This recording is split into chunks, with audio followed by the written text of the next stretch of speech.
बिस्मिल्लाहिर्रहमानिर्रहीम। अस्सलाम वालेकुम स्टूडेंट्स। हम पीएमएफ का केमिस्ट्री का लेक्चर स्टार्ट करने लगे हैं। हम अपने लास्ट चैप्टर पे थे जिसके अंदर हमारे पास मुख्तलिफ क्वेश्चन है। ठीक है, ये आपके शॉर्ट क्वेश्चन के लिए है ये वाला पोर्शन। तो उसमें हमने 22 क्वेश्चन कर लिए थे। अब नेक्स्ट हम स्टार्ट करते हैं। आज हमारे पास है क्वेश्चन नंबर 23। उसमें उन्होंने ये पूछा हुआ है कि what is chemical formula and give it significance. कि केमिकल फार्मूला क्या है और ये क्यों अहम है। सो फर्स्ट आपने इसको डिफाइन करना है कि what is chemical formula. Chemical formula वो कहते हैं the representation of A compound with the help of symbol is called its chemical formula. जब किसी भी कंपाउंड को उसके सिंबल के साथ, सिंबल मीन अलामत, ठीक है, उसके साथ हम उसको प्रेजेंट कर रहे होते हैं, ठीक है, हम उसको रिप्रेजेंट करते हैं किसी भी चीज को, किसी भी कंपाउंड को उसके सिंबल के साथ, तो हम उसको केमिकल फार्मूला कहते हैं। For example H2O for water. H2O क्या है? केमिकल फार्मूला है वाटर का। तो पानी को अगर हमने एक सैंपल के साथ शो करना है, H2O के सैंपल है हमारे पास पानी का, तो ये उसका केमिकल फार्मूला है। इसी तरह NH3 अमोनिया का फार्मूला है, केमिकल फार्मूला है। देन हमारे पास NaCl सोडियम क्लोराइड का केमिकल फार्मूला है।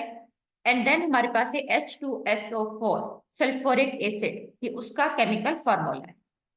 So significance of chemical formula क्यों अहम है? क्यों? क्योंकि वो कहते हैं chemical formula represent the name of a substance, किसी भी सबस्टांट के नाम को शो करता है। For example H2O chemical formula है वाटर का है। इसी तरह H2SO4 सल्फ्यूरिक एसिड को शो कर रहा है।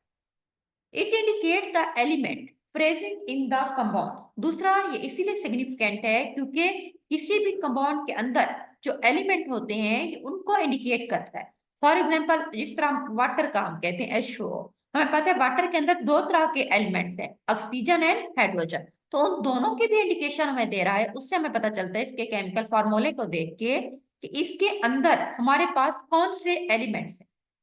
तीसरे नंबर पे it represent one mole of A compound, किसी भी कंपाउंड के एक मोल को शो करता है।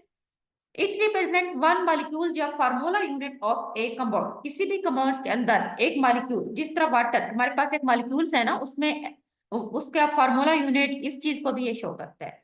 It indicate the mass of compound in grams, या जो कि AMU में इसको शो करता है।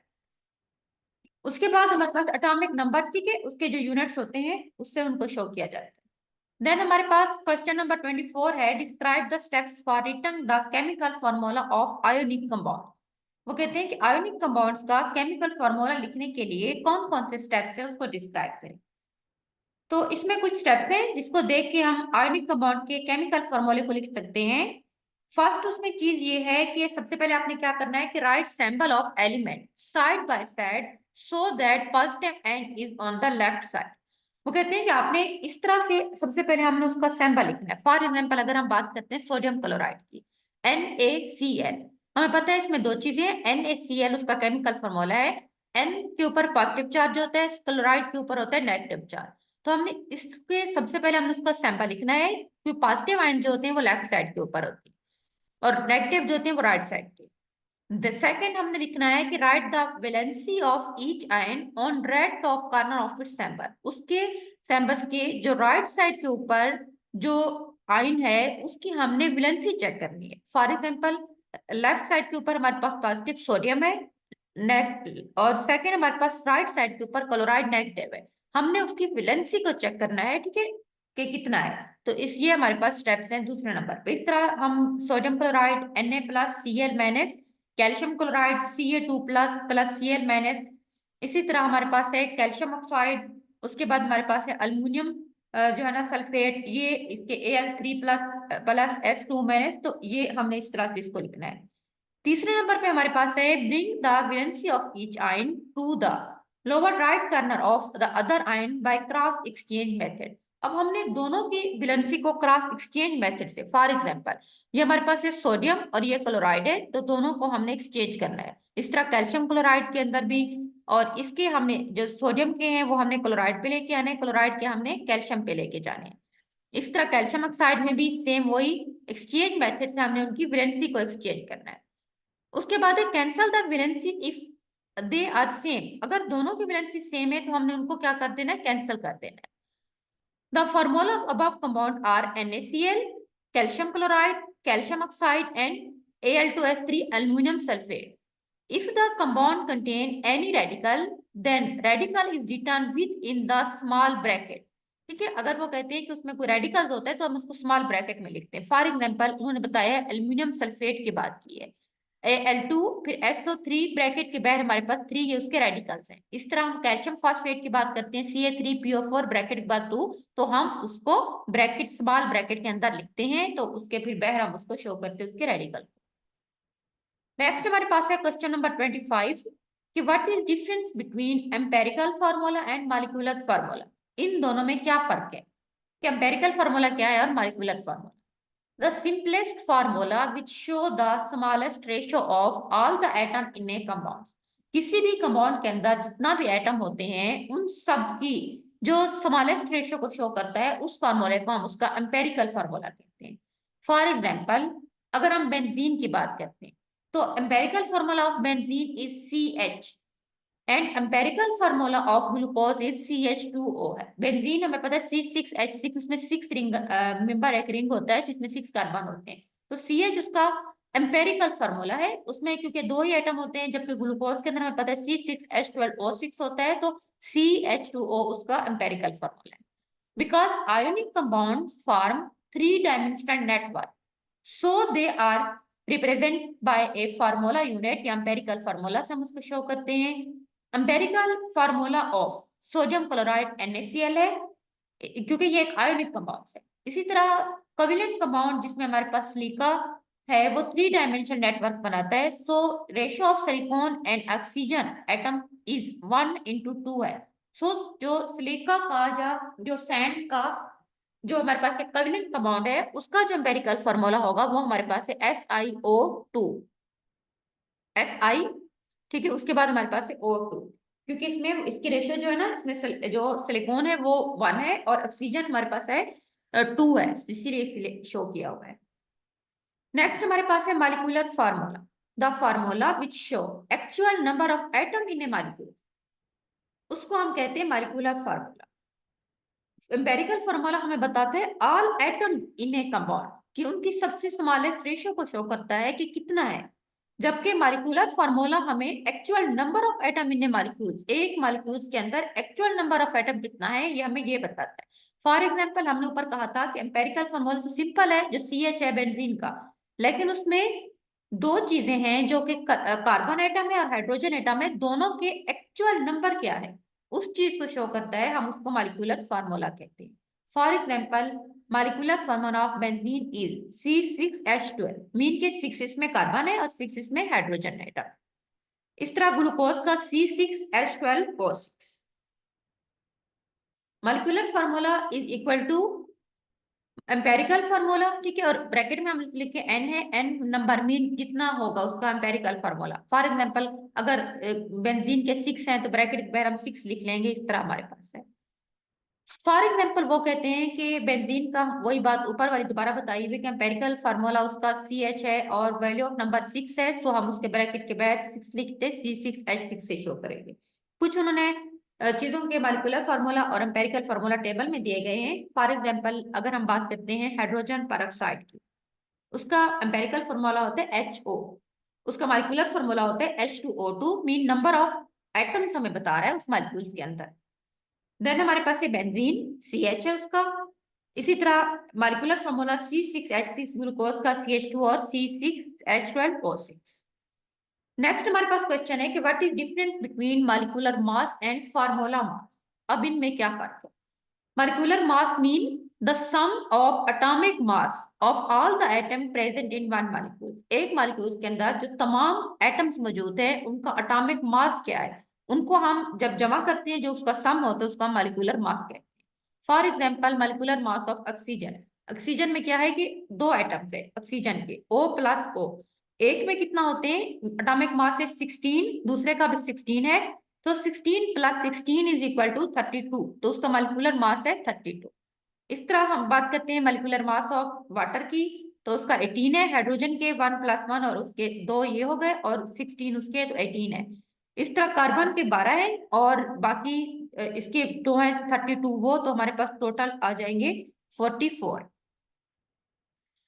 देन हमारे पास है formula mass. The sum of atomic mass of all the atom present in one formula unit of a substance is called formula mass. Mean एक फार्मूले के अंदर जो तमाम एटम्स होते हैं उनके एटॉमिक मास के सम को हम कहते हैं formula mass. Formula molecular mass में हमने कहा था कि उनके एटॉमिक मासेस, और यहाँ पे हमारे पास है एटॉमिक मास के सम को तमाम एटम के, जो कि एक फार्मूला यूनिट के अंदर मौजूद है और वो जो एक मॉलिक्यूल्स के अंदर मौजूद है। फॉर एग्जांपल इसमें यह है कि अगर हम बात करते हैं कि फार्मूला मास ऑफ NaCl, जो सोडियम क्लोराइड का टोटल फार्मूला मास है ना, वो हमारे पास है 58.8। और इस तरह कैल्शियम कार्बोनेट का हमारे पास है CaCO3, कैल्शियम कार्बोनेट का 100 है। सो मॉलिक्यूलर मास को हम नाइट्रिक एसिड का फॉर एग्जांपल कैलकुलेट करते हैं कि HNO3 हमारे पास नाइट्रिक एसिड का फार्मूला है। H का हमें पता है मॉलिक्यूलर मास 1 है, नाइट्रोजन का 14 और ऑक्सीजन का हमारे पास है 16। एटॉमिक मास ऑफ हाइड्रोजन 1 है, एटॉमिक मास ऑफ नाइट्रोजन 14 है और ऑक्सीजन का हमारे पास है 16। So molecular formula of nitric acid NH3 है। अब हमने मॉलिक्यूलर मास टोटल देखने 1 + 14 और ऑक्सीजन हमें पता है 3 एटम है, तो इसीलिए हम उसको मल्टीप्लाई करेंगे 3 के साथ, 48 बन जाएगा। सबको हम कैलकुलेट कर देंगे तो हमारे पास 63 आ जाएगा। इस तरह आगे उन्होंने पोटाशियम के K2SO4 सल्फेट की बात की है। एटॉमिक मास ऑफ पोटाशियम 39 होता है, सल्फर का एटॉमिक मास 32 है, इस तरह ऑक्सीजन का 16 है। यूनिट हमें पता है, फार्मूला यूनिट क्या है, K2SO4 है। सो इसमें अब K की कितना है, 2 यूनिट एटम यूज हुए हैं, तो 2 × 39 प्लस ऑक्सीजन सल्फर का 1 है 32 है और ऑक्सीजन के हैं 4, तो 16 को 4 के साथ मल्टीप्लाई करेंगे, इन सबको हम प्लस कर देंगे तो ये हमारे पास है 174, उसका बेसिक है हमारे पास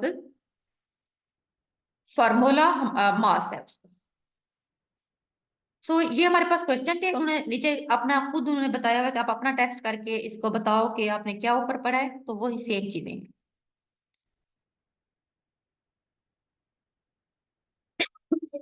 नेक्स्ट हमारा क्वेश्चन है क्वेश्चन नंबर 28 कि what are chemical species. Chemical species क्या है, define and explain atom and ion. तो पहले हम देखें केमिकल स्पीशीज क्या होती हैं।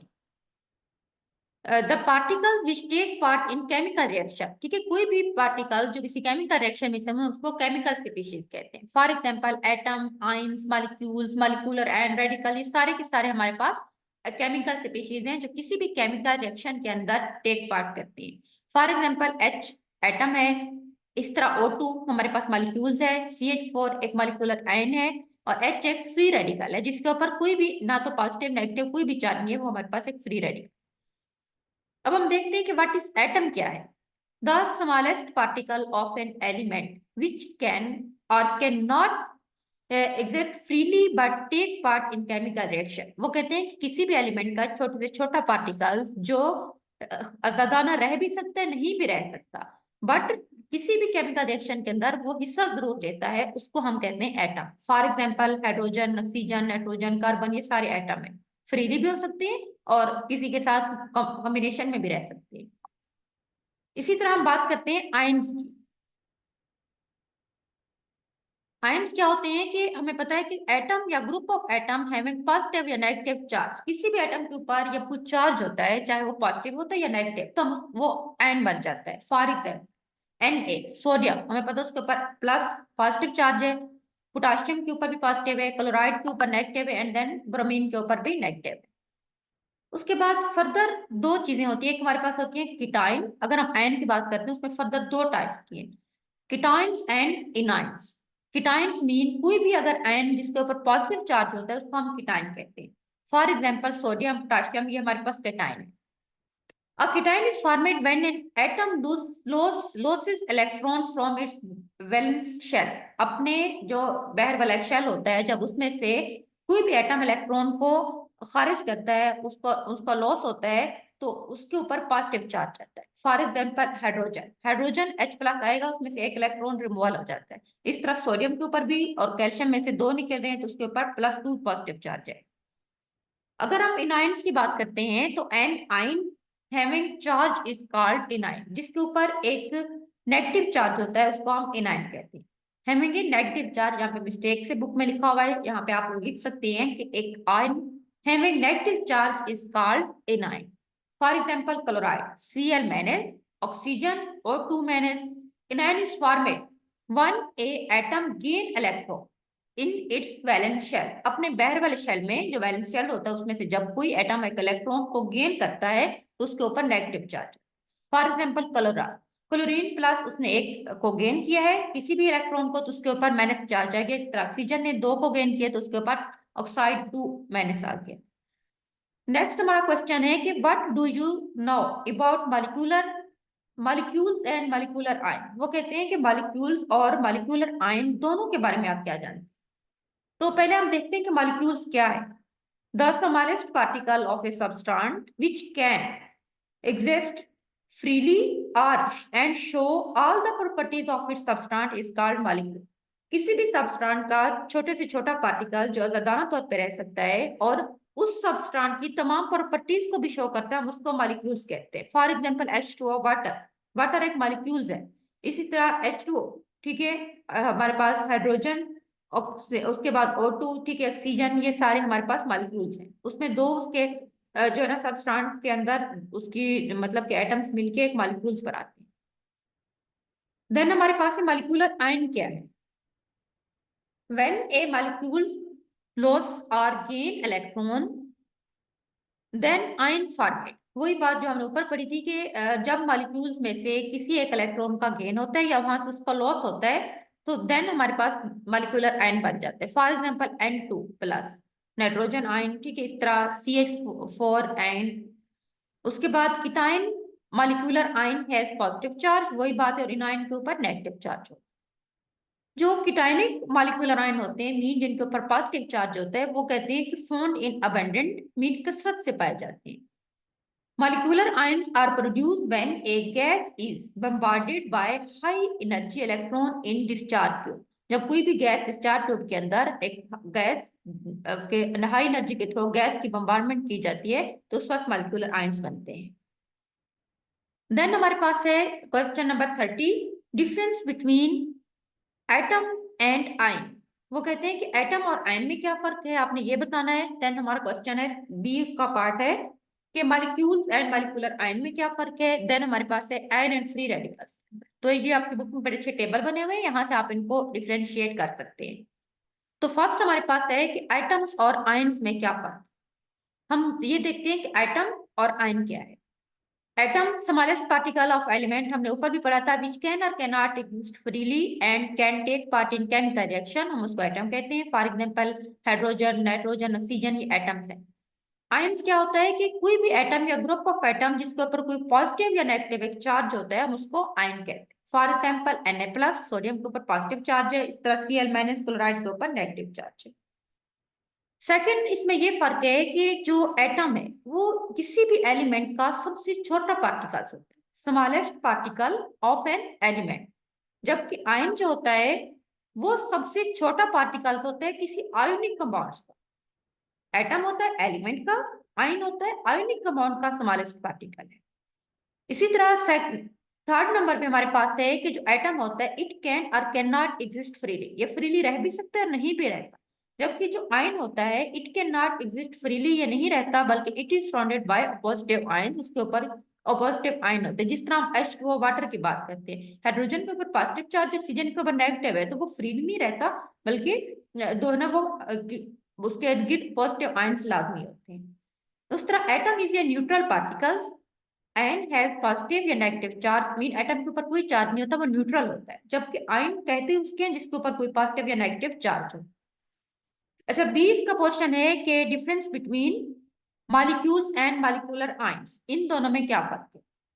Smallest particle of a substance which can exist freely and show all the properties of a substance is called molecule. Mean किसी भी सब्सटेंस का छोटा छोटा पार्टिकल जो आजादाना तौर पर रह सकता है उसकी तमाम प्रॉपर्टीज को भी शो करता है। फॉर एग्जाम्पल हम सबस्टेंस हमारे पास H2, ठीक है, वाटर की बात करते हैं उसमें H2 होता है, इस तरह O2, हाइड्रोजन पर ऑक्साइड अगर बात करते हैं H2O, ठीक है, इसमें ये सारे हैं। मॉलिक्यूलर आयंस क्या है, वो कहते हैं जब कोई, वही बात ऊपर हमने पढ़ी थी कि जब कोई मॉलिक्यूल्स लॉस करता है या गेन करता है इलेक्ट्रॉन को देन आयन इज फॉर्मेड, हम उसको मॉलिक्यूलर आयन कहते हैं। उसके बाद है जो मॉलिक्यूल्स होता है वो न्यूट्रल पार्टिकल्स होता है, मीन उसके ऊपर कोई चार्ज नहीं होता, जबकि जो मॉलिक्यूलर आयन होता है वो हमेशा एक चार्जेड पार्टिकल्स होते हैं, उसके ऊपर जब एक चार्ज है तो वो हम उसको आयन कहते हैं।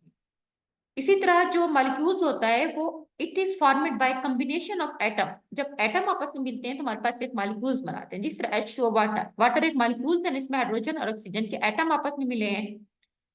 इसी तरह हम बात करते हैं मॉलिक्यूलर आयंस की, it is formed by ionization of a molecules, एक मॉलिक्यूल्स के आयोनाइजेशन के थ्रू होता है। उसके बाद हमारे पास है molecules, it is a stable species, जबकि मॉलिक्यूलर आयन जो होती है ये रिएक्टिव स्पीशीज है, मीन की रिएक्ट करता है किसी भी चीज के साथ जबकि ये स्टेबल है। उसके बाद हमारे पास है आयंस और फ्री रेडिकल्स क्या है। Ions and atom are group of atom having positive negative charges called ion, sodium chloride वही बात है, जबकि फ्री रेडिकल वो होता है एटम या group of atom having odd number of electron is called radical, for example H plus. उसके बाद इस तरह हमारे पास क्लोराइड है, इस तरह CH3, ये फ्री रेडिकल्स होते हैं। उसके बाद है जो आयन होता है वो सोल्यूशन फॉर्म में भी होते हैं, क्रिस्टल्स की फॉर्म में भी रहते हैं, जबकि जो फ्री रेडिकल होते हैं वो सोल्यूशन में भी होते हैं और एयर में होते हैं। Ion it's formation is not affected by light, जबकि फ्री रेडिकल जो होते हैं वो लाइट के थ्रू इफेक्टेड होते हैं। तो ये हमारे पास इनमें कुछ डिफरेंसेस थे, ठीक है। नेक्स्ट हम नेक्स्ट टाइम स्टार्ट करेंगे क्वेश्चन नंबर 32 से 31 से। आज हमारे लिए इतना ही काफी। अल्लाह हाफिज।